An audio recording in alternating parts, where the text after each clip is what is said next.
అభ్యర్థిగా అవకాశం కల్పించిన నారా చంద్రబాబు నాయుడు గారికి, పవర్ స్టార్ పవన్ కళ్యాణ్ గారికి, మోడీ గారికి నా ధన్యవాదాలు. ఇక్కడికి విచ్చేసిన మా ముఖ్య నేతలకి, నా దర్శి ప్రజలకు పేరు పేరున నమస్కారాలు.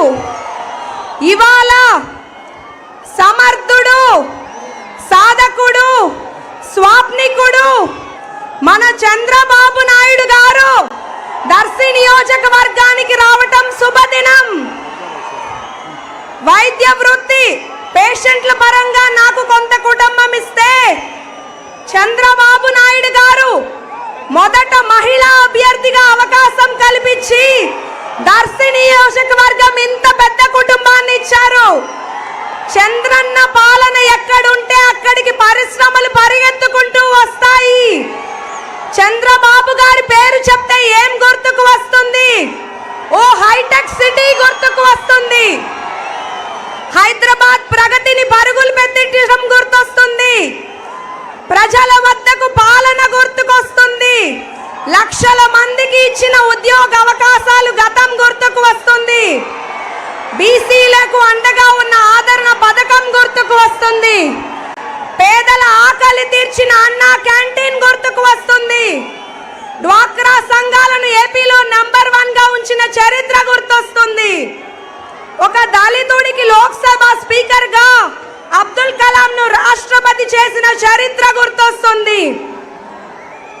ప్రతిపక్షంలో ఉన్న, అధికారంలో ఉన్న ప్రజా నాయకులతో బాస్ అంటే చంద్రబాబు నాయుడు గారు. మా దర్శి ప్రాంత అభివృద్ధికి మన ప్రభుత్వం ఏర్పడ్డాక మీ సహకారం ఎల్లవేళలా ఉంటుందని ఆశిస్తూ మా ప్రజల కష్టాలను మీకు తెలియజేస్తున్నాను సార్. ఇక్కడ కనీసం అవసరం ఉన్న తాగునీరు లేక మా వాళ్ళు అల్లాడిపోతున్నారు సార్. వాళ్ళ దాహార్తిని తీర్చాలి. పంట పొలాలకి సాగునీరు లేక పొలాలు ఎండిపోతున్నాయి సార్. ఉపాధి అవకాశాలు లేక వలసలు పోతున్నారు సార్. అంతేకాకుండా మెరుగైన విద్యా సదుపాయాలు లేవు, సరైన హాస్పిటల్ లేదు, పాడి రైతులు నష్టపోయారు సార్. రోడ్ల పరిస్థితి అధ్వానంగా ఉంది సార్.